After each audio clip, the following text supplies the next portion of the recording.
84 লক্ষ জন্মের মধ্যেই 4 লক্ষ মানব জন্ম পেয়েছে। হয়তো বা এমন কুলে জন্ম নিয়েছি যে কুলে হরিনাম পছন্দ করে না, হয়তো বা এমন জায়গায় আমার সংসার দিয়েছে ভগবান যে সংসারে হরিনাম সহ্য করতে পারে না, হয়তো বা এমন দেশে জন্ম নিয়েছি যে দেশে এখনো হরিনাম যায়নি, কোন জন্মে হয়তো খোঁড়া হয়েছে। ভগবানের নামে যে ছুটে যাব সেই শক্তিটুকু আমার নাই।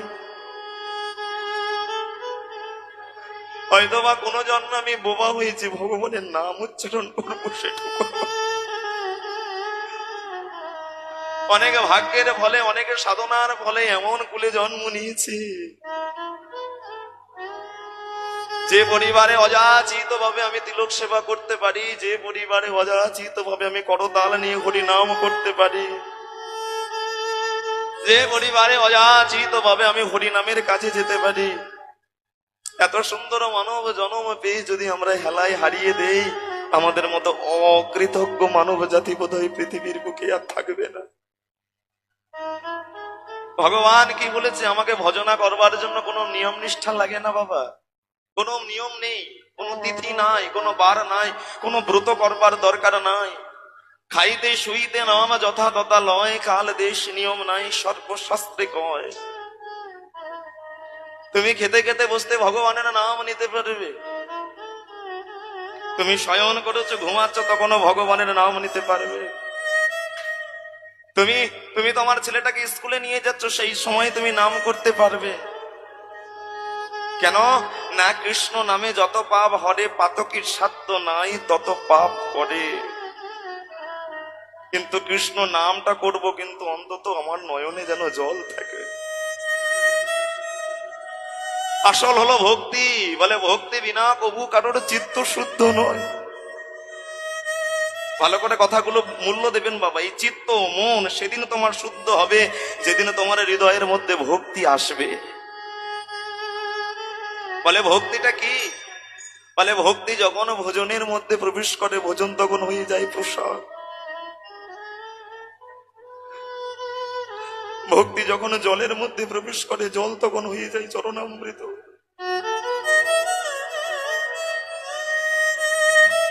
ভক্তি যখন ঘরের মধ্যে প্রবেশ করে, ঘর তখন হয়ে যায় মন্দির।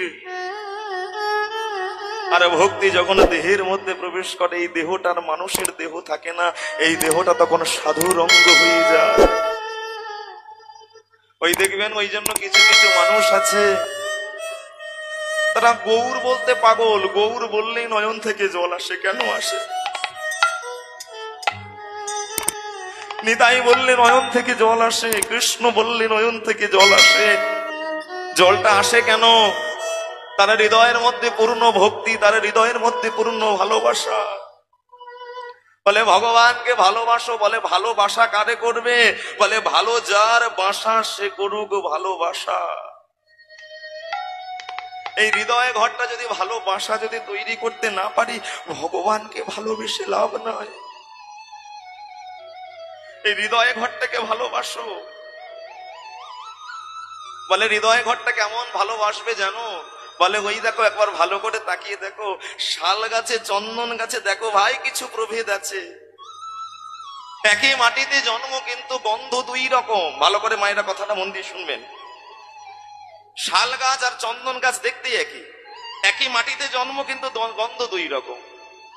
যে যেমন কর্ম করে আসিয়া এই চরাচরে, কর্ম অনুযায়ী ফল লয় পাইয়া মনুষ্য জন্ম। জীব যদি করে পশু কর্ম, পশুজনী হইবে নিশ্চয়। তাই পশুজনী উদ্ধার থেকে পাওয়ার আগে আমি ভগবানের চরণে বলবো, দয়াময় আমি যে জানি না, আমি জ্ঞানহীন, আমি বিবেকহীন, আমি অনুরাগহীন, আমি তোমার সাধনার কি বা জানি, তোমার ভক্তির কি বা জানি। তোমার ভক্তি করতে গিয়ে স্বয়ং রাধা রানীও হার মেনেছিল গো। তোমার চরণে অঞ্জলি দিতে গিয়ে স্বয়ং কলিযুগের মীরাও পর্যন্ত পরাজিত হয়েছিল।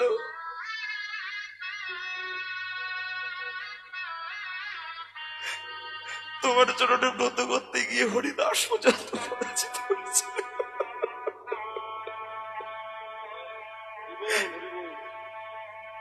আমি যে জ্ঞানহীন দয়াময়,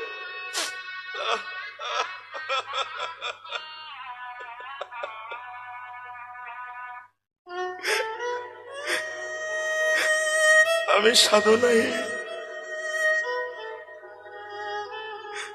আমি যে অনুরাগহীন,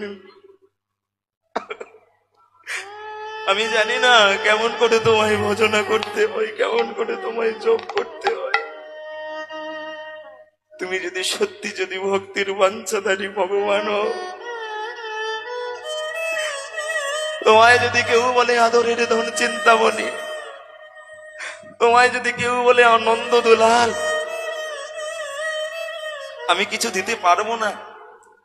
আমি ক্ষীর সর নবনী, আমি সন্দেশ, আমি কিছু দিতে পারবো না, তবে আমি একটা সম্পদ দিতে পারবো, যেটা লক্ষ লক্ষ কোটি কোটি ভক্তের মধ্যে তুমি এমন একজন ভক্তের কাছে পাবে। সেটা কি জানো?